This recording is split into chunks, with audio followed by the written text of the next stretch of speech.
विचारानं मोठे झाले तर पैसा सांभाळायची ताकद तुमच्या विचारात येईल.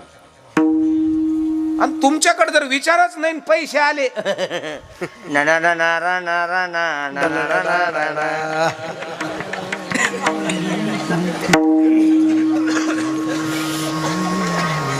म्हणून हो प्रॉपर्टी सांभाळायला सुद्धा हे इथलं डोकं लय लागतं. बरोबर आहे का नाही? प्रॉपर्टी सांभाळायला इथलं डोकं लय लागतं. नाही तर बापाने दिली 70 एकर जमीन 4-5 येडे लगी त्याचे पैसे गोळा होते. भाऊ अरापा भाऊ उभा राहा जिल्हा परिषदला उभा राहा राहणं उभा राहा ना. आपण स्कॉर्पिओ आणू स्कॉर्पिओ गेले आष्टीला तिथून स्कॉर्पिओ आणली त्याच्यात 1.5 एकर इकलं.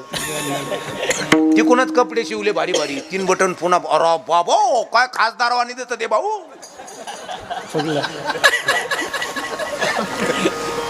भाऊच 4च वर्षात 50 एकर घातलं. भाऊ येड्या बाबळी खाली झोपल्याला.